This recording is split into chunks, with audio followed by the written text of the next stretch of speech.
Welcome, everyone. This is Goodwin University's 9 and 9 webinar series. I'm Anjanette Benar, and I'm the director of the Center for Teaching Excellence here at Goodwin. And I'm really thrilled to be hosting this today and being able to work with Matt Bergman.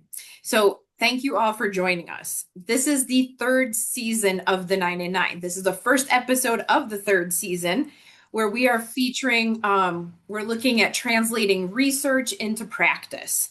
A little bit about Goodwin. We are a small career-focused university in East Hartford, Connecticut. We have an open access model, a high percentage of first-generation students, and UDL has just been transformative for everyone here. With nearly a decade of UDL-focused faculty development, we've built a robust culture of inclusive, learning-centered design. And this series is to link current UDL research with the UDL guidelines to support practical applications. And a little housekeeping before I begin.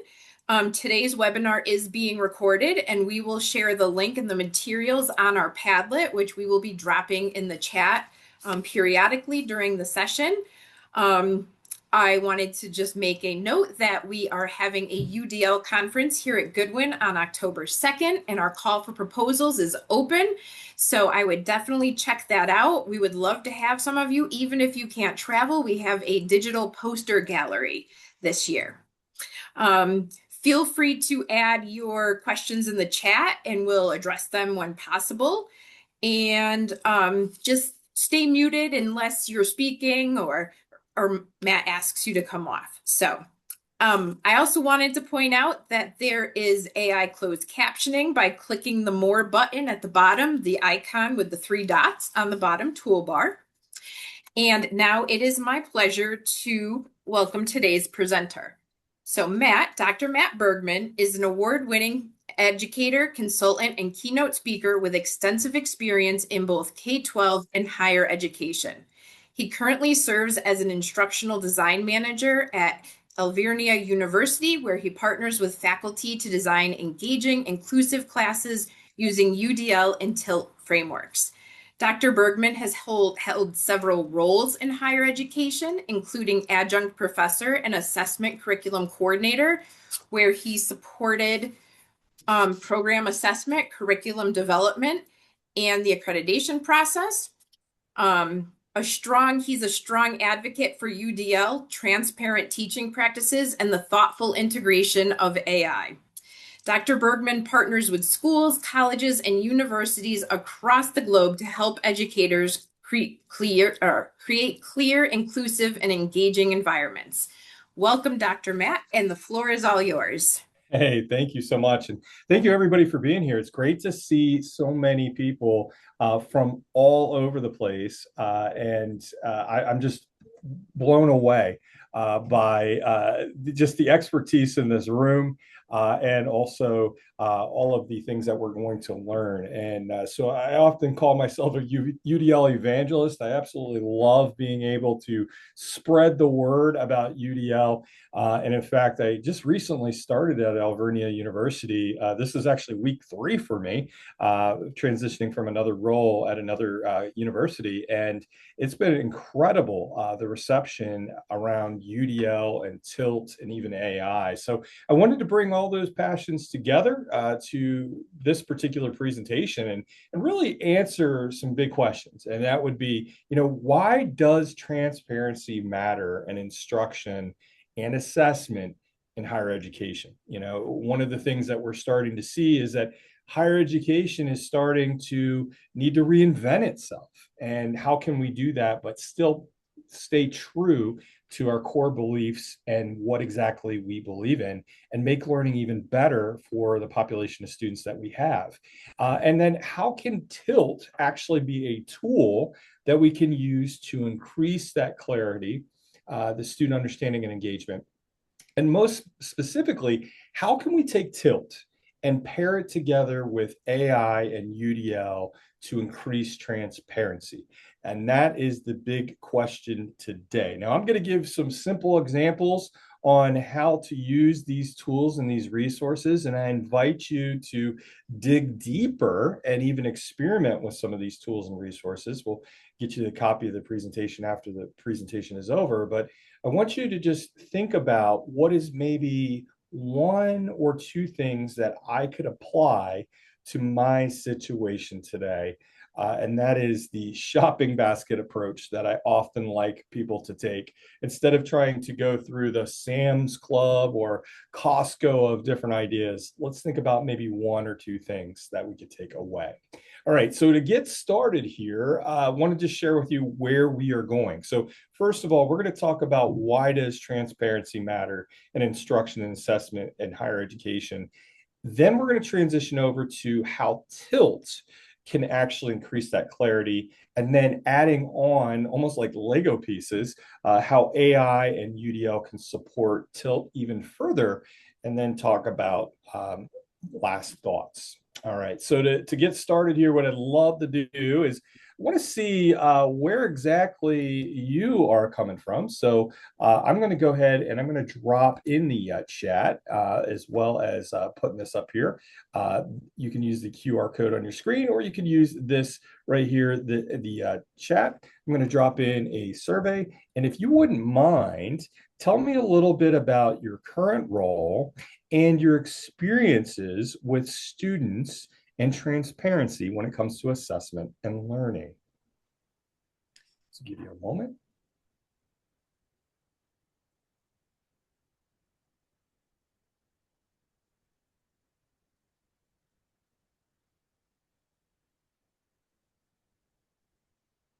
We'll put on a little bit of royalty-free music here.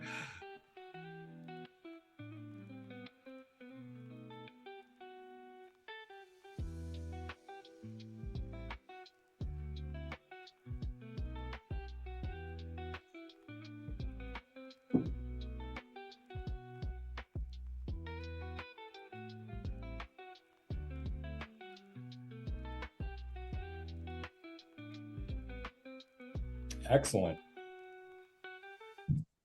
Well, thank you very much. So it looks like many of us are coming from different types of roles. Many of us are staff, and as an administrator in higher education, as a staff member, I know exactly where you're coming from. You're trying to get some ideas to help increase transparency with students and staff. You're trying to look at retention.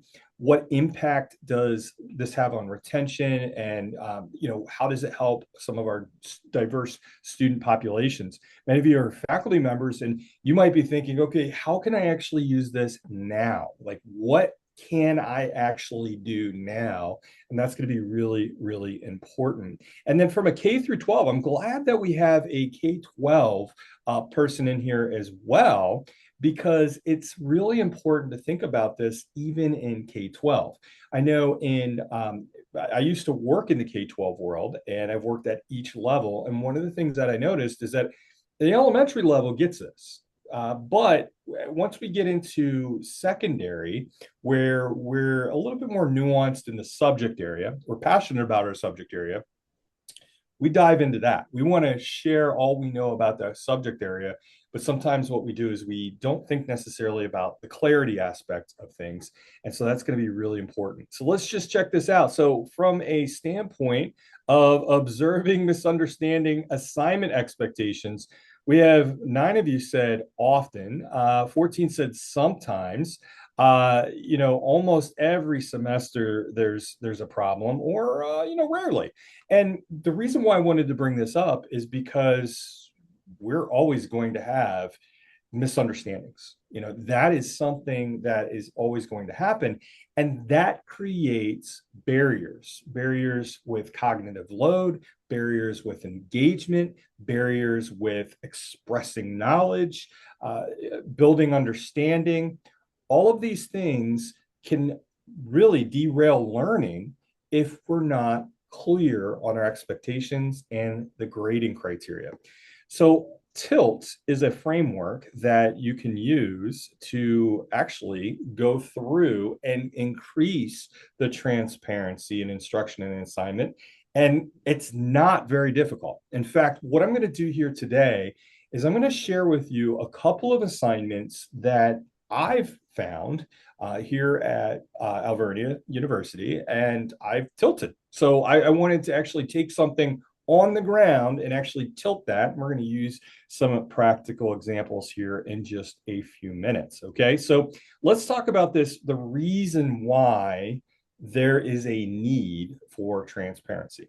When you look at the current landscape of higher education, there are 19.4 million students enrolled in our schools, our private and public universities throughout the United States. 16.2 million are undergraduate students, and about 3.2 are graduate. So the thing is that when you look at the quality of education itself, of higher education, many people are asking, is post-secondary education still considered important? And that's a very, very important question, because we need to make things clear. We need to make things relevant. We need to make connections and provide opportunities for students to see the value of higher education immediately and make those connections. Here's something that's really interesting. 38% of adults have a bachelor's degree or higher, right? And 35% of Americans actually consider college very important. This is a drastic drop from years past, right? And what's interesting is even if you get a college degree, and this was from 2018, so this is a little bit dated, but it's still out there, is that only 26% of graduates say that college education is helpful in their daily lives. So that is alarming, because it's saying that no, we don't necessarily need to expand our education. We don't necessarily need this anymore. And why is that? And I think that part of it is that clarity, that application. Like, how are the skills and the knowledge that I'm gaining today, how are they going to impact me 5 years from now? And making that connection is so imperative. So the other thing too is that even if students are in college, they're not finishing on time or at all. And 42 million Americans have college but no credentials. So they have some college. Maybe they dropped out. Maybe they were close to finishing. They just never did. Maybe they just took one class. But 42 million American adults, have some college but no credentials. 49% graduate within 4 years, right? If you're in college, 49% are going to graduate in 4 years, and 63.5% of students, they graduate within 6 years, according to one survey. And 30 of all students that actually graduate within 3 years, only 30% of students will graduate within 3 years at a 2-year institution. So what that's saying is that for some reason, our students are not graduating on time. And why is that?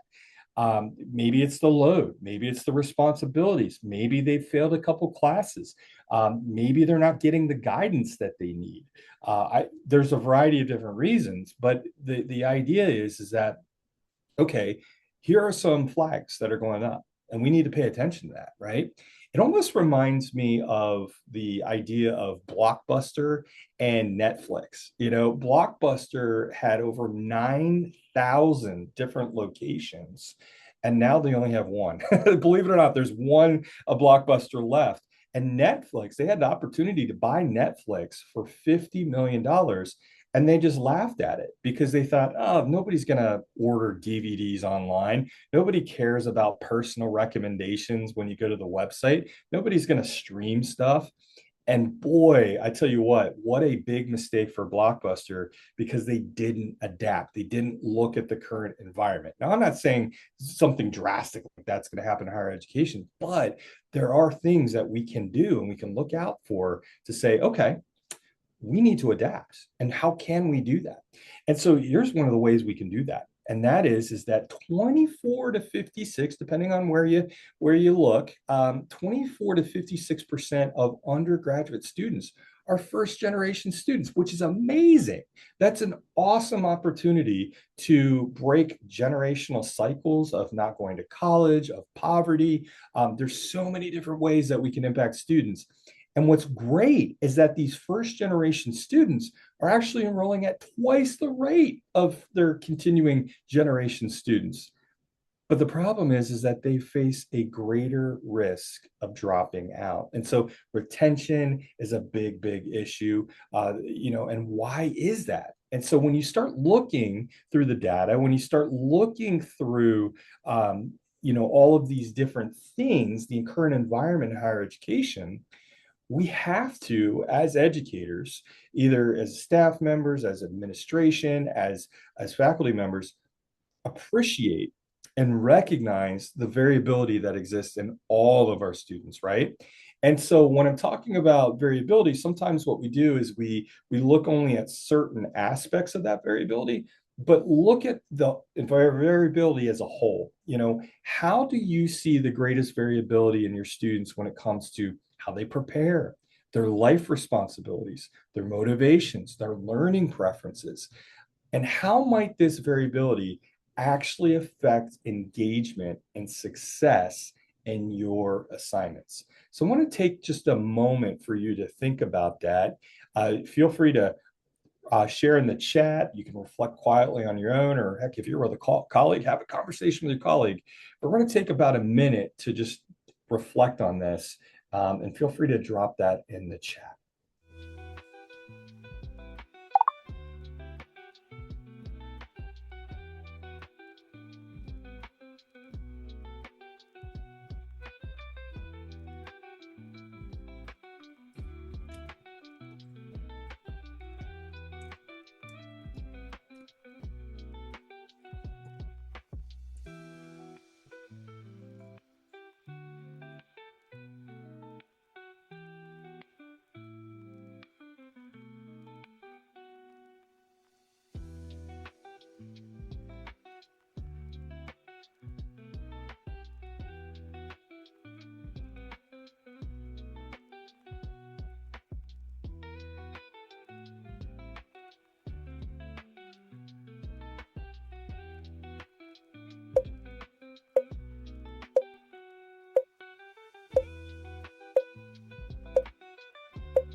Some great ideas here in the chat.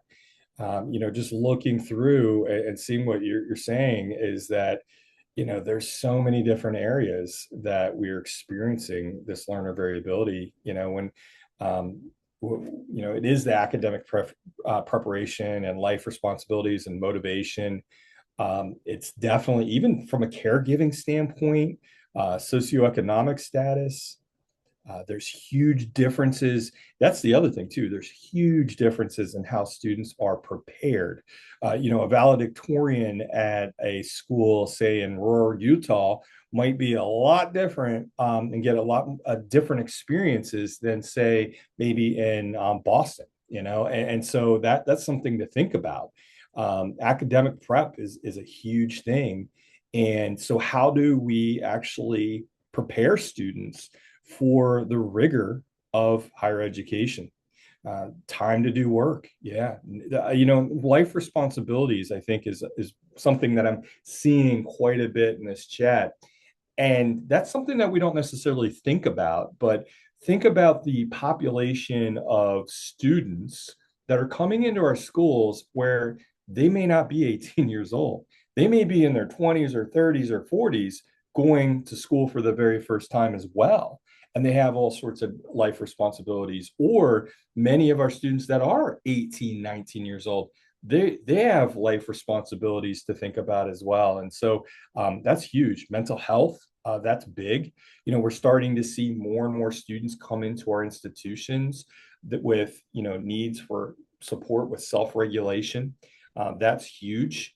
And how do you support students with that? So we're not here to solve all the problems in the world, although it does seem like there's quite a few. But I do want to talk specifically about the UDL principle of engagement, right? So when you look at engagement, engagement can mean many different things to many different people. And I like Philip Schlechtley's model right here of the levels of engagement, specifically because what he does is he says that attention and commitment are sort of the components or the ingredients of engagement, right? And so attention and commitment, when you have high attention and high commitment, that means that students are very well engaged, right? It doesn't necessarily mean that there's a lot of noise, or there could be. It doesn't necessarily mean that hands are folded either, right? It can mean a lot of different things. But high attention and high commitment to the task are huge. We have an entire generation of students that have learned ritual compliance. So ritual compliance is right here, low attention and low commitment, right? So what do I need to do to just get by? And when you think about our society, when you think about our world today, we need learners. We need lifelong learners. We need that whole idea of learner agency. We need learners who can solve problems. And if we are just satisfied, and if our learners are just satisfied with low attention and low commitment, we might be missing the mark. And so, what sort of things can we actually do when it comes to an engagement standpoint to help our students with engagement? Because I like to say that engagement is the fuel of learning, right? Without engagement, learning really can't happen very well. And so, we need to make sure that we're looking at, first of all, expectations. That's the foundation when it comes down to this. What's the goal? What's the success criteria? What are the connections, the applications? When students do not understand these things, they disengage. And so when you look at the UDL guidelines, and I love this quote right here, if you can't explain it simply, then you don't understand it enough. And that's something that I think that we need to really look at when it comes to assignment design, because sometimes what we do is we include way too much, and there's too much going on there, increases in cognitive overload. But is there a way to make it simple but clear? That's the big thing. So when we start looking at the UDL guidelines, and we start looking at the components of engagement, there are some different things, there are some different components of UDL that we have to consider. First of all, we have to look at interests and identities, right? So is there an opportunity to have students optimize, choice? Is there an opportunity for them to have some autonomy? Autonomy in higher education could look like, okay, here are 5 different resources. Choose the ones that work for you to accomplish this particular goal, right? Or with this particular assignment, could you do it this way or this way? When you're working on a particular project, did you want to work with another person, or did you want to do it by yourself? I mean, there's so many different ways to infuse autonomy into learning. We just have to think outside the box sometimes of the way that it's always been done, right? So kind of going from that blockbuster moment to more of a Netflix, what's possible, and not necessarily for everything. There's still need for writing essays. There's still a need for doing things a certain way, reading a text. But there may be opportunities to maybe vary it up a little bit. We also have to think about effort and persistence. So when you think about Vygotsky and his zone of proximal development, how much stretch, I like to use the picture of a rubber band, right? How much stretch do we offer? And how much resistance in learning do we offer? How much challenge do we offer? And so that might mean making things clear, but also adding some rigor into that. What does that actually look like? And then the biggest thing too is the emotional capacity. What do we do when learning gets tough? Like, how can we prepare our students when learning gets tough. I was actually reading a research study not too long ago that talked about why first generation students, like they almost have this way, this hierarchy of how they solve problems if they're confused. They don't go to the professors, right? So they don't go to the professor. In fact, that's the last stop on the hierarchy. The first thing that they do is they turn to YouTube, and then the second thing that they do if they don't understand something is they may go to social media, other resources on social media like Instagram or TikTok.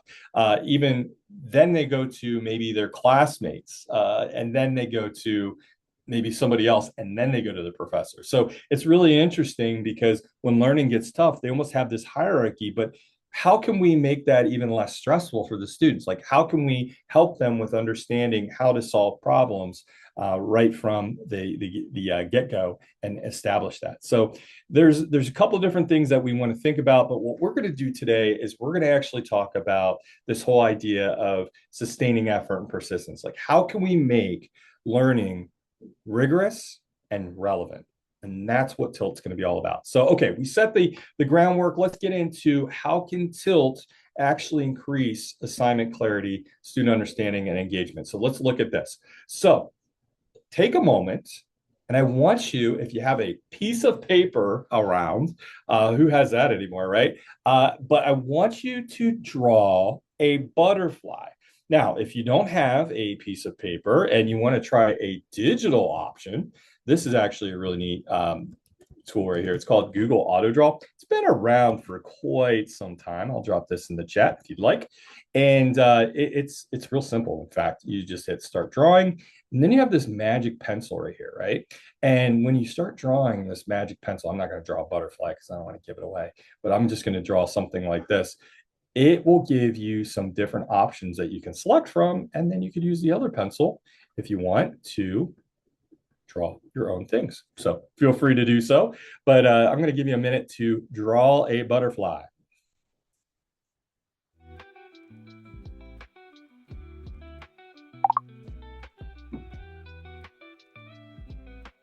If you want to share it with us in the chat, feel free to do so.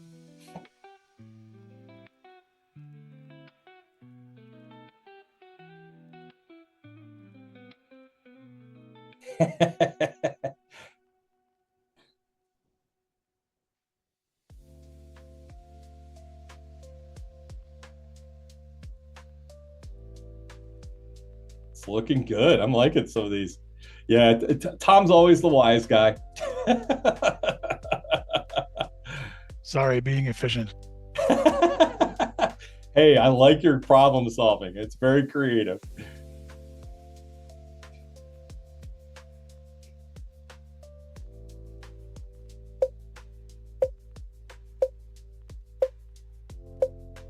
Yeah.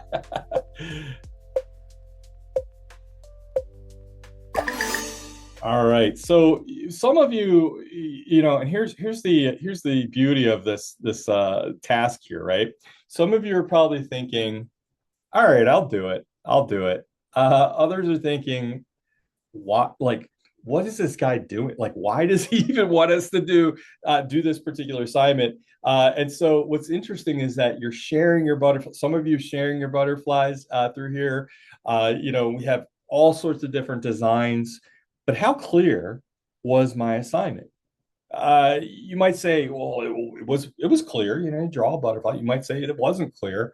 But what exactly was I trying to do? That's the biggest thing. What am I trying to do? I like that, Holly. What am I trying to do? And so what we're going to do here is we're going to actually grade our progress. Okay, so let's see how well you did with this particular assignment. Okay, so here we go. So if you have wings, you're going to give yourself a score of 3 points, not per wing, but just total three. If you have wings, that means more than one, you have 3 points. If you have an antenna, you are going to give yourself 4 points. And if you have elongated wings, you're going to give yourself 5 points. So some of you are sitting pretty, you have 12 points, some of you have 9, some of you have 8, some of you have 7, but you might be sitting pretty. But here's the thing. you weren't supposed to do certain things. And so I need to also say that you need to deduct points from your score if you don't have a bud at the end of an antenna. So if there's not like a little bud, deduct 2 points. So, that means that maybe you were at a 12, now you're at a 10. Or if you got cute, and I saw some of you in the drawings in the chat there, if you have circles or dots on the wings, sorry, you got to take -5, not per wing, but just -5. And then -3 if it's not shaded around the wings, and -2 if the abdomen is not shaded. Now you might be, go ahead and throw your score in the chat. What'd you end up getting here? I'm curious to see where we're at now with these deductions. Okay, so Rachel got a 5. Okay, that's pretty good. So some people might say, yeah, plus 12 minus 12, 0.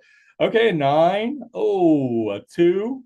Yeah, negative value. Yes. I mean, is that even possible? A negative.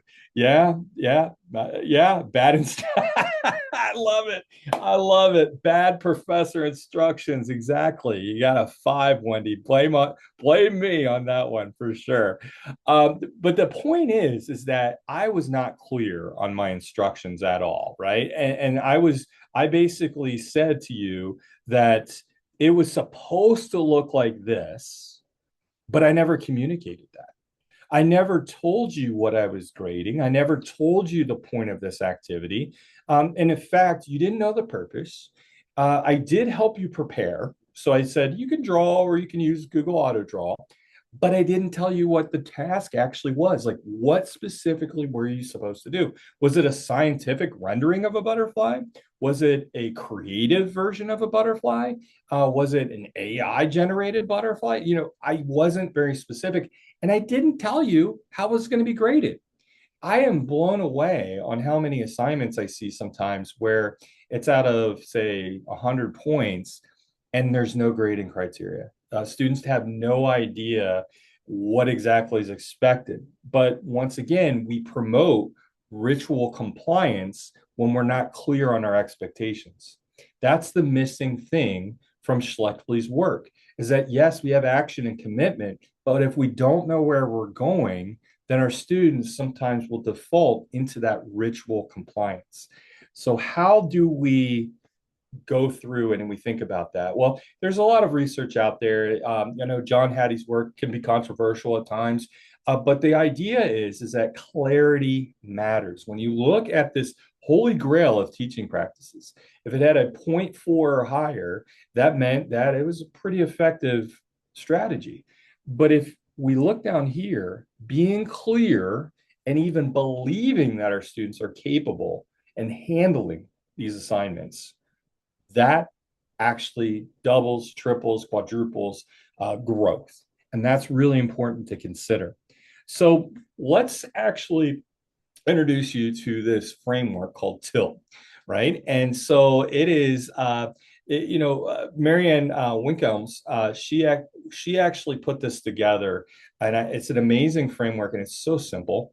And so what I did is I adapted it to just look like this, but basically there are a couple different components in that, right? What's the purpose? What's the task? And what's the success criteria? So in other words, why is this assignment important to learning? What steps should I take? And how will success be measured? So that's sort of my interpretation of this. If you actually look at Marianne's website, she has great examples of it that go even more complex. But just for today, for the sake of clarity, for the sake of simplicity, we're going to look at these 3 questions. Why does it matter? What am I supposed to do? And how is success measured? Okay, so let's look at this very first thing.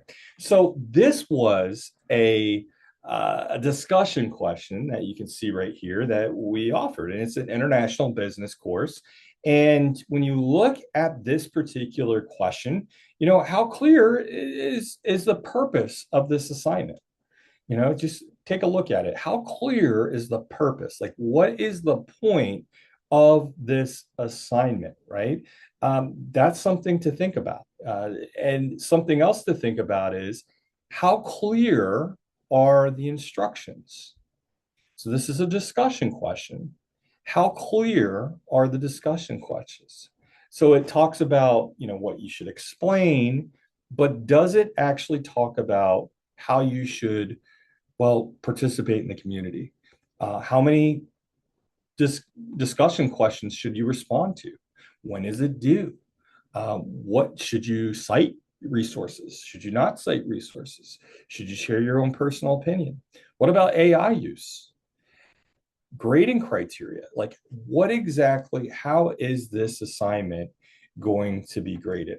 So I actually have the assignment right here. And if you look at this particular assignment, it's a really nice assignment, but there's no rubric. There's no rubric at all. So, this could be a problem for some students. So let's look and let's reimagine what this assignment could look like if we were to use tilt and we were to ask those questions. Why is this assignment important? What steps do I need to do to complete this? And how is success going to be measured? So let's break this down and let's show you how it actually could possibly work. All right. So with this purpose, what we could do is we could actually ask, why is this important in regards to skills and knowledge students will gain? So going back to this particular example right here, just feel free to throw this in the chat. Why is this assignment important? So what do you think? Why is this assignment important?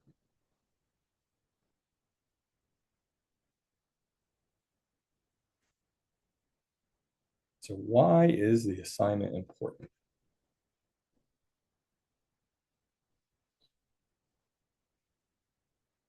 And if we're looking at this, this is a good point. This is in an international business class, Brian. And so you can see right here, it's an ethical dilemma in an international business class.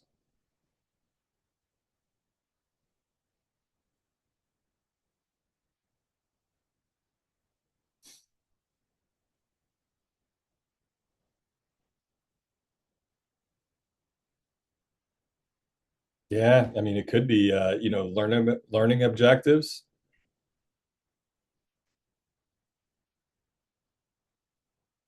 Okay. Well, let's think about this. So when we're looking at this particular assignment, we have to think about what skills and what knowledge are you going to gain from doing this? How can it actually apply to my life outside of this place? This may seem really silly, but how many times have you heard stories, or maybe you've experienced it yourself, where students say, well, why do I need this? Right? And so something as simple as just a little statement saying that it's going to help you practice applying ethical ideas to real world situations. It's going to help you evaluate decisions.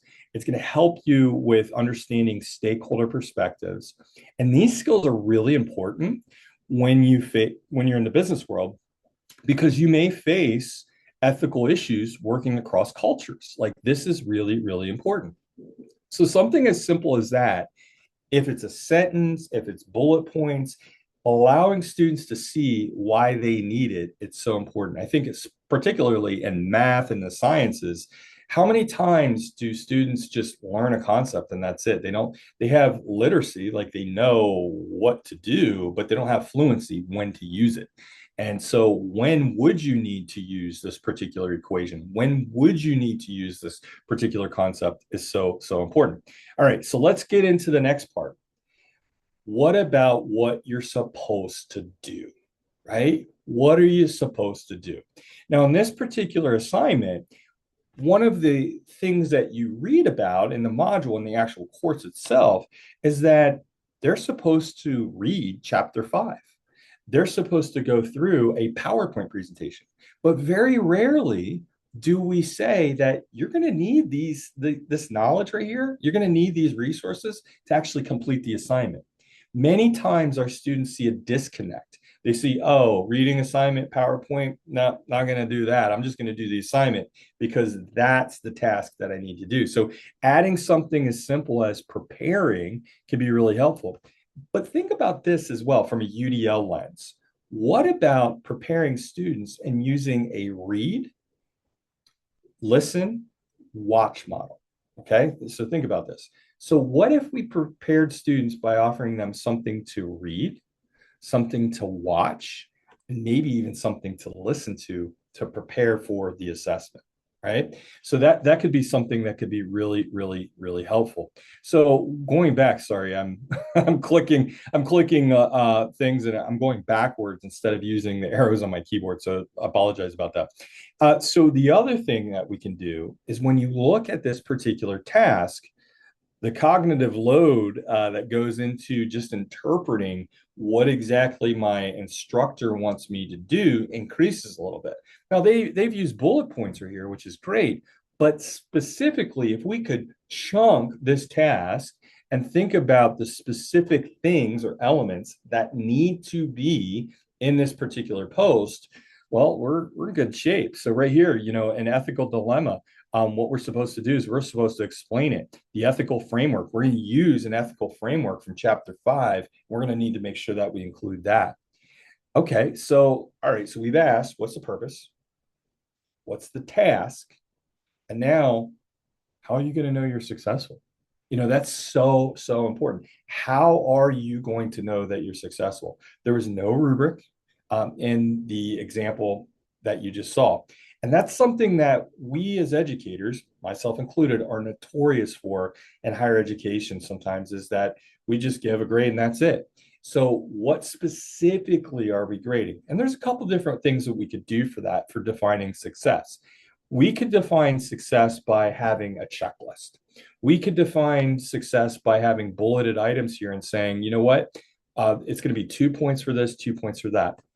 If you're using an LMS like Canvas, there is the ability to now have checkpoints, right? So you can give points for students to make their initial post. You can give points to students for replying to a classmate or two classmates. So those are some things to consider, right? So let's actually look at how I might have revised this particular assignment. So this is one way I did it, okay? But look at the difference right here by just chunking it. So I went through and I chunked it.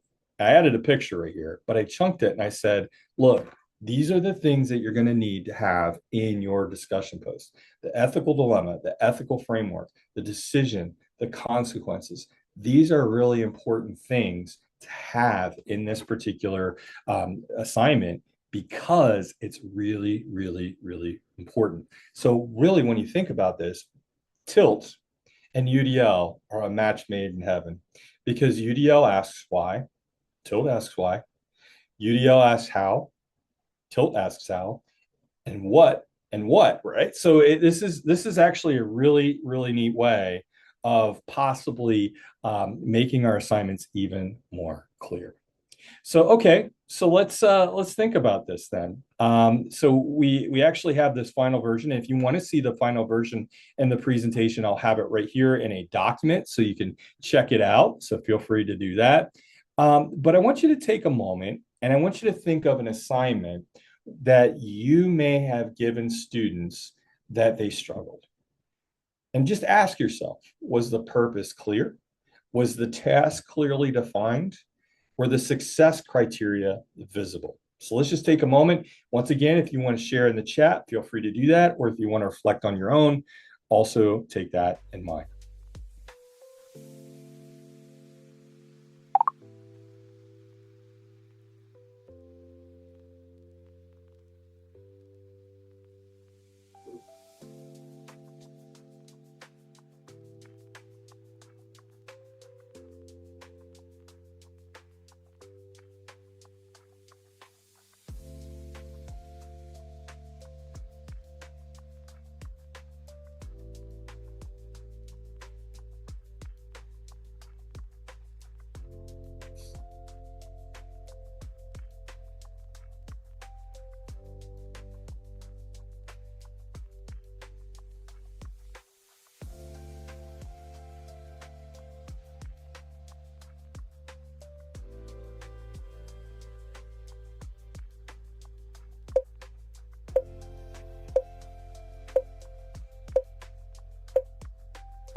It's interesting because when I look back on my career, whether it's giving instructions to faculty members, leading a project, giving a middle school writing assignment, many of those areas where I, I, I had lack of engagement or barriers, it was because there was a lack of purpose. One of the phrases that we often hear with universal design for learning is this idea of clear goals, flexible means. And so if you have a clear goal, you can be flexible in how you do that. And that is extremely, extremely important with implementation. So let's get into our last section right here. And that is, how can I then capitalize on AI and UDL to support greater transparency in teaching and learning? So that's something to think about. And so AI is a great tool that we can use now to do many of these different things. And that's what I'm actually going to demonstrate here in this last 10 minutes or so together is how do we create clarity? How can we create success criteria? And even how can we build in scaffolds and supports into learning? So let's take a look at another example, right? So we have this particular assignment. This is a social work assignment, right? For a social work class. And the question, and really what it is it's a paper.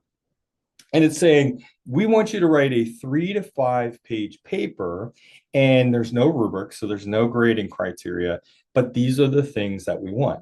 Now, the assignments that I've given you, they're not horrible assignments at all. They're good assignments, but where we could even make them and amplify them even better is creating transparency. So I want to just say that we don't have to reinvent the wheel. We just have to maybe tweak things up a little bit. And so how can we do that? So let's say, for instance, we wanted to, well, add some purpose, right? So this is what I'm going to do. I'm actually going to give this a makeover. Okay. And so I'm going to use this particular AI prompt. Now, one of the things that I've learned about AI is in order to get an effective prompt, what you need to do is you have different components. What research says is that you need to give AI a role, right? It's very important to have a role. So in this one, I'm actually asking it to act as an instructional designer in higher education. The second thing that I need to do is give it a task. What exactly do you want me to do? And so that is, I want you to rewrite the following assignment using tilt, right? I also want to give it context. So context is often really important. In this particular example, I don't give it a whole lot of context, but having context saying this is on my audience, these are the things that you should know, I think is really important. I gave it this idea of, what is tilt?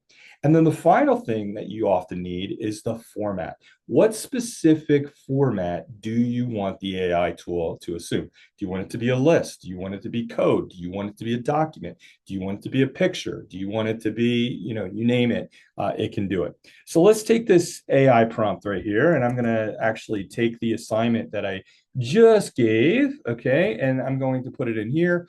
This is the assignment, and let's see what exactly we have here when it comes to this tilted assignment. And as you can see right here, this is actually giving me a very, very good start.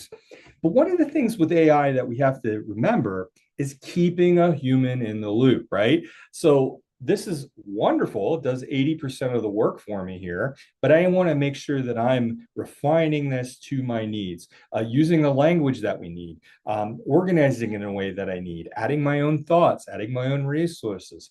But this is a great way of looking at an assignment through a different lens. I often think of it almost like an optometrist, right? Where you say lens one or lens two, lens three or lens four. And that's exactly what UDL is all about, is it's about looking at our curriculum, meaning the methods, the materials, the assessments, and the goals, and looking at it through the lenses of how things are represented, action and expression, and student engagement. So this might be a really great tool to do. And I love that using a tool like, say, Gemini, I can export it directly to Google Docs, which is great. So you can do this in many other tools as well. So I'm going to show you a couple different tools. But as you can see right here, here we go. So I have this particular assignment. When I'm formatting an assignment, it's also really important to use headers, right? So when we're using headers, as you can see right here, it's great for screen readers. It's great for breaking down sections in a Word document or even a Google Doc. So that's something to keep in mind when you're working with that particular tool or resource. All right, so okay, so let's think about this. If we were going to go through and we were going to look at this, and we were going to say, okay, let's reinvent this, and we have a task and some different things, I might add a section right here called prepare. And how am I going to have you prepare for this assignment? I might use, once again, that read, watch, and listen example. Now, we can say that, read, and I'm just going to say read chapter 5.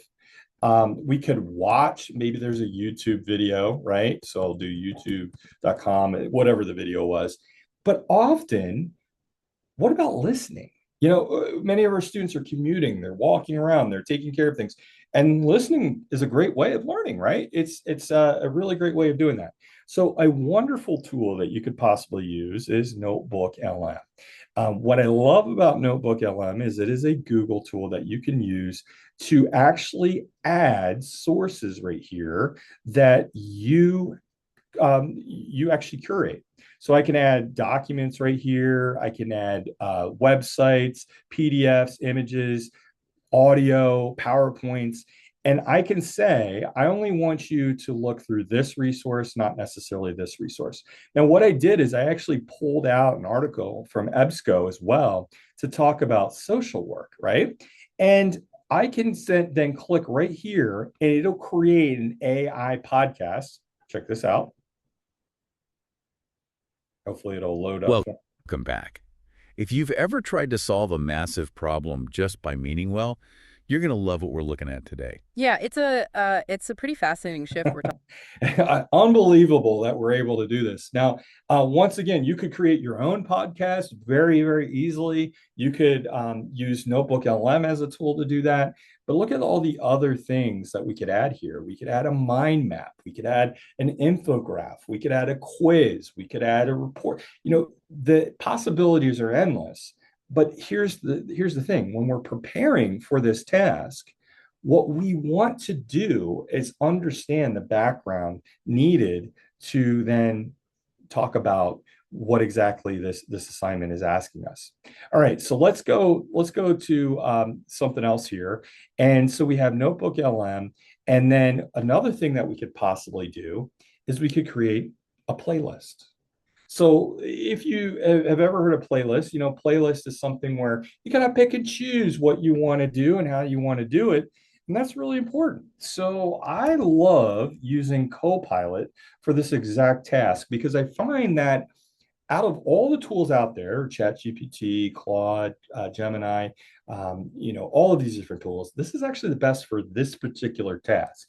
So what I'm going to do is I'm going to say, look, I want you to go through and I want you to act as an instructional designer for this particular task. Actually, it doesn't seem like it's, let me try this one more time.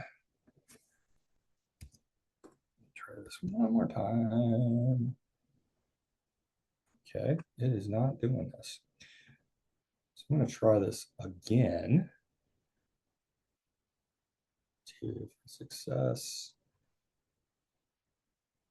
Maybe it is. Okay. Well, I'm actually going to share with you what that might look like. So we'll do this instead. Here it is. Okay, so I have this prompt, and basically what I want you to do is I want you to look through 4 websites, 3 scholarly articles, 2 videos, and 1 podcast. And I want it in this particular format. Now, if you like this right here, you can most certainly use it. So let me try it again. So sorry about that. I'm going to go ahead and delete. Here's what's really neat about this is I can then go through here and voila, it's going to create this chart for me with 4 websites, 3 videos, 2 articles, and also another resource. And check this out. Here it is. This is really, really cool. And so I actually added a section right here for notes, for students to take notes. I could very easily export this to Microsoft Word. And now I have this particular resource where students can go through and they can learn content. Now, this might be a really great start, but once again, keep a human in the loop where you check each website because it can hallucinate. But what if there are resources that you have that you've been using for years? Include them in here. But what's really cool about a playlist is that once you format it and once it looks a little different, okay, it is such an engaging tool that you could possibly use. And I want to just share with you an example of from the Galapagos Islands right here. We did this exact same thing. And as you can see right here, we added a column for date completed. Here's the resource. And we're saying, hey, choose 2 different videos. Take this virtual field trip. This is a great way to increase student engagement where they are consuming the resources. You've provided the vetted resources and you're giving them opportunities to then look at and basically curate and learn from the resources that you provide. Okay, so I'm getting a little low on time, so I'm going to make sure that I go through here. And so, the other thing that I could possibly do is I could possibly, use a prompt like this, but let's actually go through and let's see what I did with the assignment so that I made it a little bit more clear. Okay, so I'm going to open this up, and here's what I did. This is the original assignment. Here's the questions I'm asking. Why is this assignment important? What steps and how will success be measured? And as you can see, something like this, as simple as, hey, this is how you're going to prepare. This is what you're going to write. Here's some mistakes that you might want to avoid. And here's some success criteria. Something else that you may want to consider adding is adding exemplars. So what are some things that you could do from student work that could actually help? Maybe there's a template. But the other thing to consider as well is that you may want to start off with this with freshmen and sophomores. And as you have students progressing through your program, you may want to lessen the scaffolds, lessen the supports.